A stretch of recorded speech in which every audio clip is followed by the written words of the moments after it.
A second home win league of the season for AFC Telford United this afternoon. They've beaten Gateshead 1-0 in Vanarama National League North, and I have manager Gavin Cowan with me.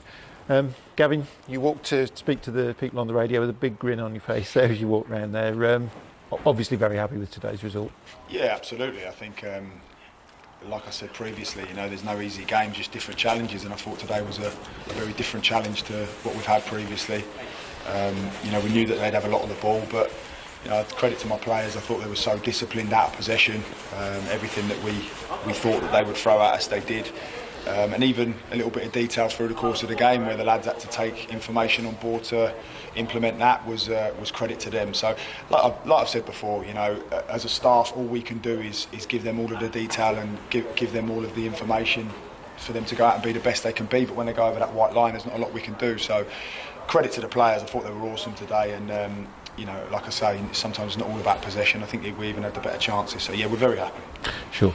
I mean, it's important for belief that when you're in a game like that one, that you're able to see it through. I suppose perhaps it's been a criticism, and it is one game that maybe that's been a bit of a weakness in the past. Yeah, and again, it's just characters and being able to manage the game and whatnot. And yeah, with these players, there is a lot of belief. They're a great group, and we just feel like now we've added players with a little bit of football intelligence who know how to manage games. And like you say, it wasn't so much tender hooks towards the end there, because we've got a real good shape with players who understand how we're going to play. So yeah, I mean, I've been fortunate in my time here that we've had some brilliant lads of great ability, but I suppose the consistency of what we're doing now is of a much higher level, so I'm very happy about that. Nice way to sort of respond to your disappointment in midweek as well, to come back with a really strong performance. Yeah, because it was hard really to criticise the players midweek, because obviously the performance was excellent, there was a lot of possession, and we looked like we were playing very free-flowing, slick football.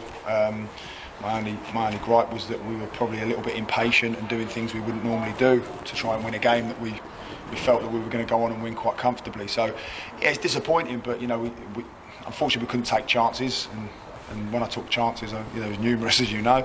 But today, the lads, it was a very different challenge, and they stood up to it really, really well. And we could have put it to bed a couple of times again, but we didn't have to rule those missed chances. We won't paper over the cracks, because again, we still wouldn't have mind being 2-3-0 up. It might be good for my heart and my greying hair. So, but ultimately, it's a brilliant 3 points at home against what are a brilliant side. I mean, I actually enjoyed watching Gateshead, the way they interchange and move, and the wingers rotate inside, and the false full-backs. It's really impressive stuff. And but we knew what we were going to be up against, and it was great to combat that. Sure.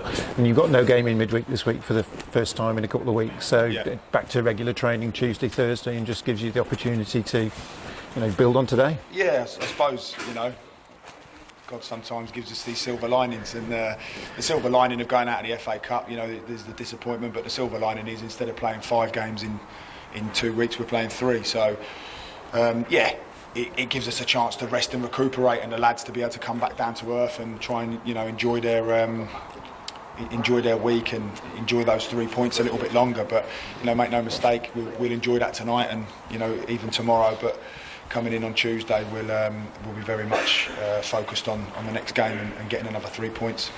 Sure, I mean, and that rest is important, isn't it? So it's been quite an intense schedule for the first 2 weeks of the season after a really sort of extended pre-season. Yeah, like you say, that's credit to the players, because what they're able to do is, that long layoff, they've been able to really come back and throw everything into it, and they're at a real physical peak now. In the GPS stats, they're through the roof. But even with the work they're doing, it's not just hard work; it's smart work. So we talk about that a lot. About we can GPS stats can be through the roof, but if you're running around like a headless chicken, it's not really worth the salt. So they're working hard and working smart as well. So yeah, I'm really pleased with the players' attitude and their application, and they're really believing in what we're trying to do. They're trusting the process of everything that we're trying to implement, and that's important. That we have that really closed ranks for them to do that, and when they do it, and they do it so well, they see the fruition of that today. So it's manifested itself into something where the players have got a formation and I suppose an outlay of how they can play, and I thought today they really put it into practice. Sure. And I suppose the obvious one again is it's the disappointment is you're not able to do this in front of supporters. Yeah, it's hard to deal with, is the truth. You know, at the end there, I don't really know what to do with myself. You know, you're over the moon, and I'm over the moon for the players because they've worked so hard. You know, and when people sort of take on information and believe in what you're trying to implement, and then they put it into practice so well, and you know, it's amazing commitment really, and I'm really proud of that. So you want the supporters to see the level of commitment that the players are putting in on the pitch. Sorry. So yeah, it's disappointing because I want to be able to, you know, get this place rocking, but you know, we can have a few people in the bar, but we can't have people in the stand. So yeah, I'm at a bit of loss with it all, if I'm honest. But ultimately, you know, we've just got to keep trying to win football matches. So when they can come in, they can come in their droves and really buy into what the club's doing and how we're moving forward now with the acquisition of the West Stand. Hopefully, you know, in the next couple of years, the club can really be looking to a bright future. Okay, that's great. Congratulations today, Gavin. Cheers. Thanks for your time. Thanks, mate. Cheers. Cheers.